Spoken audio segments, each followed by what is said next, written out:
kuna wacan daawada meel walba aad joogto waxaad kusoo dhawaataa janaal kale waaya filmis oo hadoona kale kusoo gudbiya warbixinada ugu dambeeya ee la xiriira arrimaha Bollywoodka.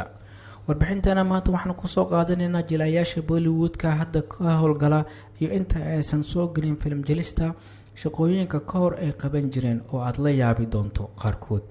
film jelista ayay u arkeen halka meel ee faqriga loogu gudbi karo mustaqbal fiicanna lagu sameysan karo. aan gudagalno warbixintana maanta ee la xiriirta jilayaasha Bollywoodka inta aysan soo galin Bollywood industry waxa ay qaban jireen. qofka koowaad Waran Firsin inuu yahay qof hal abuur leh Bollywoodkana loogu jeero wiilka tamarta u saaxiibka ah wuxuu shaqadiisa hore ay ahayd mid ka shaqeeya photocopy. qofka labaad ee warbixintana waa Taapsee Pannu. xidigtana ayaa mustaqbal fiican hadda waxay ku leedahay Bollywoodka waana mid la baadagoobayo waxna shaqadeeda hore ahayd kobciyaha barnaamijka internetka ee loo yaqaan online app developer. qofka saddexaad waa Randeep Hooda waa mid ka mid ah halgamaaga ugu weyn ee Bollywoodka wuxuu shaqadiisa hore ahayd waiter iyo mid gawaarida dhaqa si uu noloshiisa ugu meel mariyo. qofka afraad liiskan waa Nawazuddin Siddiqui waa midka ugu xirfadda sareeya ee Bollywoodka wuxuuna ka soo shaqeeyay farmashiyaha Vadodara muddo sanado ah.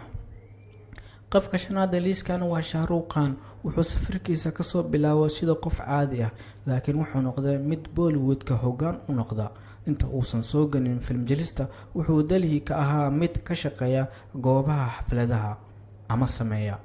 qofka lixaad liiskan waa Akshay Kumar waa mid ka soo shaqeeyay Bangkok kana soo noqday waiter markii dambena noqday chief ama qof cunto kariye ah xirfadiisa kalena wuxuu ahaa mid bartay martial artska.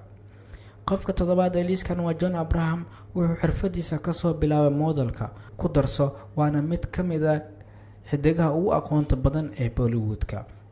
qofka sideedaad ee warbixintana waa Amitabh Bachchan inta uusan soo galin Bollywoodka wuxuu ka soo shaqeeyay goobo badan waxaana laga soo ceeriyay dhammaanba raadiyaasha India sababo la xiriira codkiisa.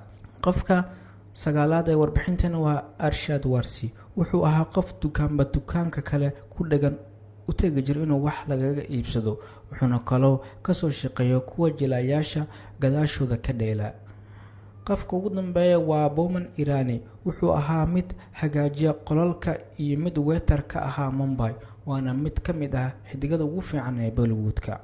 inta ayaan ku soo xireyna muuqaalkeena maanta aan kaga hadlaynay xidigada Bollywoodka hadda ka shaqeeya inta aysan soo galin xirfadda jiliinka waxyaabihii ay qaban jireen. haddii aad ka hesho warbixintan janaalkana aad ku cusub tahay fadlan subscribe inoo dheh asxaabtaana la wadaag waad ku mahadsan tahay soo booqashada Leewaya Films.